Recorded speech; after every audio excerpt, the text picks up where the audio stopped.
In this exercise, I'm going to show you how to teach your puppy not only to accept having a harness and a lead attached, but to actually enjoy the experience and to stay nice and still for you so that you don't have to do too much wrangling and holding of your puppy to try to get those pieces of equipment on them. So we're going to start out with a food treat pinched in my baby fingertips. Today with Otto, I'm using a piece of cooked chicken thigh. I've got my harness ready to go, and I've made the opening of the head hole as large as possible. This is to help him get comfortable with putting his head through and not feeling constricted with the width of that bit that goes over his head, which some puppies really dislike. Now, I know it's not going to be properly fitted to him, but this lesson is purely to teach him to be comfortable with having this harness put over the top of his head. So I take my food treat hand and I place it through the head hole. I put the food treat onto his mouth so that he's licking and nibbling at it like an ice cream cone. As I slowly move the harness over the bridge of his nose and through his head. Now, if he wants to back out of that harness at any time, that's absolutely fine. I'm giving him the choice whether or not he wants to put his head in or not. And it's through having that choice that my puppy develops confidence with having equipment put on. Good boy, Otto. Good job. Well done. You're doing so well. So I'm giving him access to those food treats as he's putting his head through. Good boy. You're so clever. Lots of happy, jolly praise. Good boy. You want some more? Well done. Good. And I'm going to keep working in this way until he starts to become more and more confident and comfortable with having the harness put over his head. Good boy.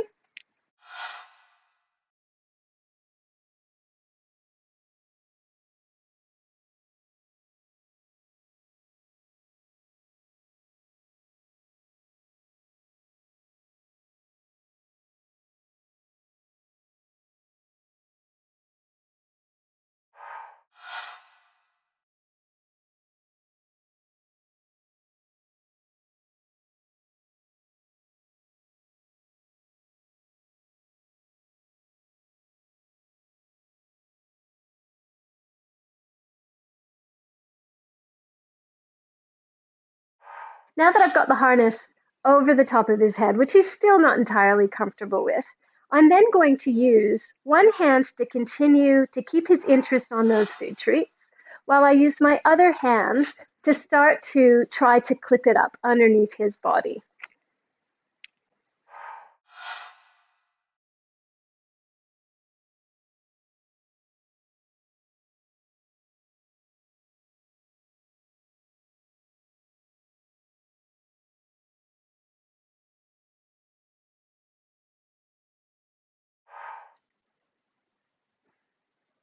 Good boy. Yay! Well done. Now that process took 4 minutes and 40 seconds to get him to that stage. So it's definitely not ideal to be doing that if I'm in a hurry and I'm trying to take the puppy somewhere, which is why I encourage you to make this a training session. So set aside some time during the day to start teaching your puppy that wearing harnesses is not something that they need to be scared of.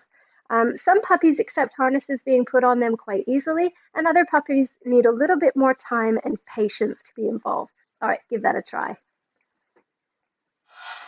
All right, now that I've got my harness on my puppy, I want to teach them to be okay with having a lead attached to that harness. Um, we really don't want our puppies to become overexcited when they see a human bring out the lead. So what I often do is I teach my puppy to stay still while I put the lead on the dog's harness or collar.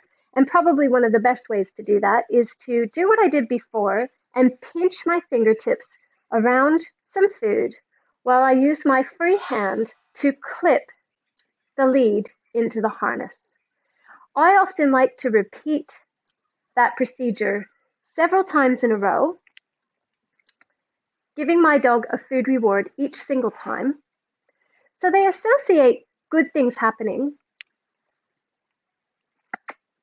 with leads being put on. Now you can see Otto is doing what a typical puppy does, and he's starting to flick his mouth onto my leash hand and onto the leash itself. And that's perfectly normal. You'll find that your puppy probably does the same. We don't make a big deal out of it though. We just go back to using food as a way to distract our dog from that behavior of nipping our hand or nipping at the lead, and to start creating those positive associations with leads being put on. What do you think? Should I take the lead off? Do you want me to take the lead off? I'm going to switch hands. He's now going to get a food treat from this hand while I take the lead off with this one. Another thing you can do as well, instead of giving your dog food treats out of your hand, is to scatter a couple of food treats just on the ground in front of them while you clip the lead on. I think it's also worth noting that you'll find it's much easier to clip a lead onto your dog's equipment if the D-ring on the equipment is large enough for you to easily clip around. Now you can see the D-ring on this back clip harness is really quite big, and it's quite easy for me to see and to clip on easily. If you've got a teeny tiny puppy collar with a 10-millimeter D-ring that's really quite small, you may struggle to find that D-ring and also easily clip your lead into it. So the bigger the D-ring, the easier it is for you to be able to clip on and off. What do you think? Lead? Oh, do you want me to put your lead on? Good. Well done. Good boy. All right, in this section of the video, we're going to move on to teaching the puppies to accept handling and restraint. A lot of puppies don't naturally like to be picked up by humans, and definitely don't like to have their collars or their harnesses grabbed. And it's something during the critical phase of socialization that's always worthwhile teaching our puppies to be okay with. So here again with Otto, what I'm going to show him is that when a human just gently grasps him by the collar, it results in him getting a quick food treat.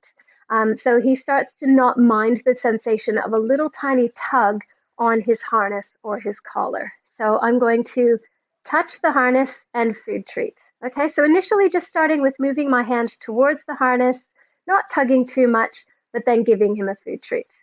Touch, treat.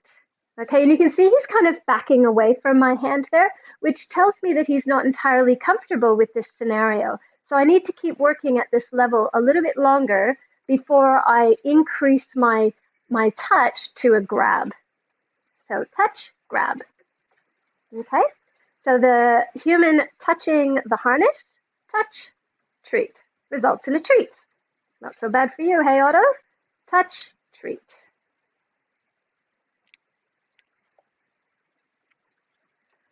Touch, treat.